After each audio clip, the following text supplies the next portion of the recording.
Hello!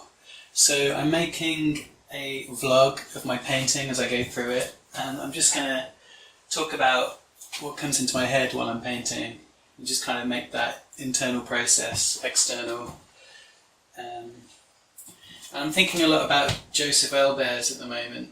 He was a teacher at the Bauhaus, and I used to teach about Josef Albers at Bourneville College when I was a teacher there, and he was a big proponent of an idea called truth to the material.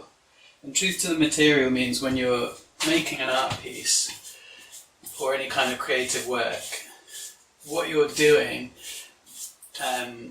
by default says something about the material that you're using, right? So if you're making a painting on canvas, that on some level that painting is about canvas. Like, you can't avoid the piece not being part of the material and vice versa.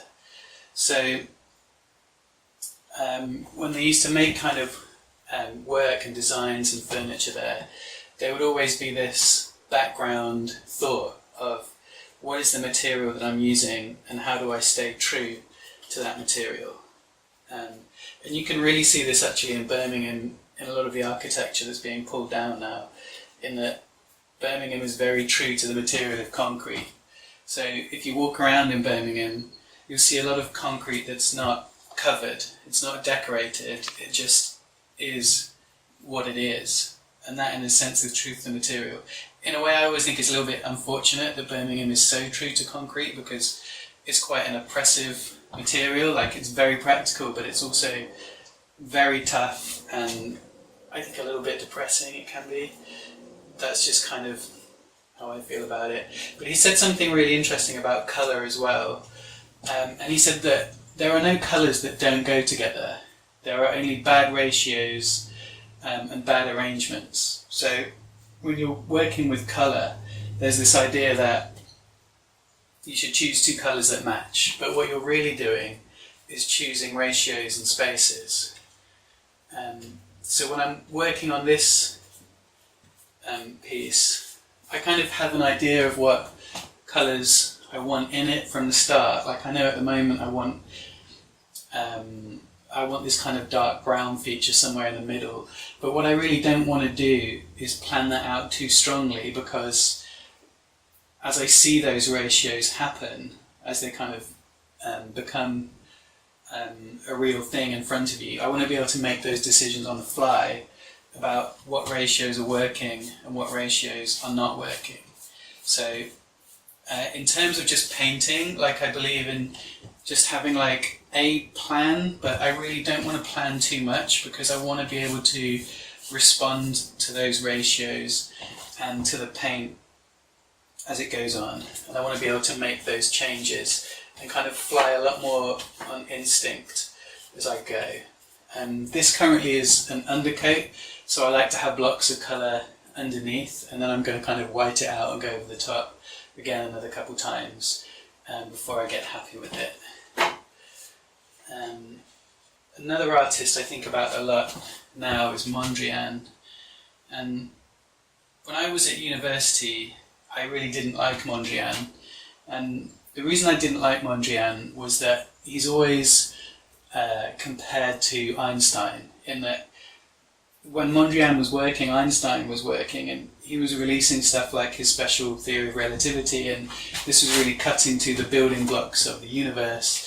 And people were saying, well, Mondrian is doing the same for painting, right? He's doing black and white and the primary colours, and these are the building blocks of painting. But for me it was like, that leap was too much. Like, I couldn't handle it. It was like, what Einstein is doing is really very, very different, and it has these very actual, concrete results that the world has to kind of listen to. Was what Mondrian is doing, is making a painting. But I've actually really switched on that. I think, like, partly when I went to university, and I blame myself for this, I perhaps didn't see abstract painting as being avant-garde anymore, and I feel like there was like a pressure to be avant-garde and be, on the cutting edge of everything. So I probably had this internal bias that I didn't want to give abstract painting the respect that it deserved, and my understanding of Mondrian was kind of a casualty of that. But now I think the reverse. I think that to see painting and break it down to its absolute fundamentals, right? You've got black, white, the primary colours, and a vertical and a horizontal axis. To be able to have that vision, I think is actually really clever, and not just clever, like it's essential, like it's something that has to exist. Like if nobody had done Mondrian, it's like someone would have to do that. And I think, like, what if he hadn't been? Like, if he hadn't been and no one had done it, that would be an enormous part of painting that just never happened. So I've really flipped completely the other way. There's another side to Mondrian which isn't captured at all in the work of Einstein, in that the work of Einstein is about maths and nature. And Mondrian too it has that, there's something about primary colours, and his work is very grid-like, it's very mathematical in nature, but there's something different about it in that it's not just maths and nature, there's instinct in Mondrian as well. It's more than just numbers. And that's something where it really diverges from anything mathematical. It really diverges from anything that you could really compare to Einstein, in that Einstein might have an instinct, but he can't change the laws of physics. Whereas Mondrian can have a formula that will tell him what the primary colours are and what horizontal is and what black and white is. But after that, once he's started working with those fundamentals, he's flying on instinct. And you can see in a lot of his paintings where he's famously redone a lot of his work, that instinct is kicking in. So it is different. It's the same, but it's not the same. And I feel like I have a lot more respect for Mondrian's work now that I'm a little older, and a little bit less pressured to be avant-garde in any sense. I don't feel like I need to make work that's pushing any boundaries anymore. I just feel like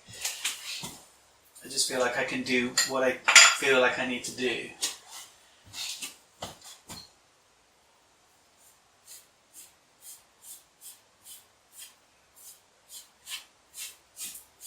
Before I went to university, I used to make abstract paintings like this, but I stopped doing it when I went to university, and I think I instinctively felt on some level that it wasn't avant-garde enough, that, abstract art had happened, it was great, but it wasn't for me, it wasn't the cutting edge, it wasn't going to get you the good grades if you wanted the good grades.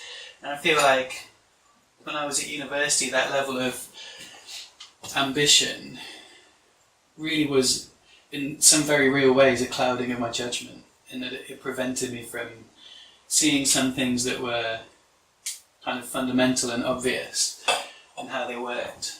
And I think, well, if I could go back, would I change it? Probably.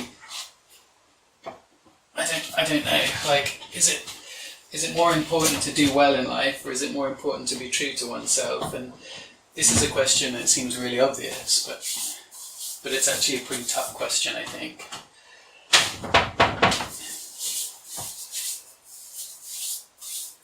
Okie dokie. Okay, this is my base coat for now. I'm going to come back tomorrow and have another little think about what I'm going to do.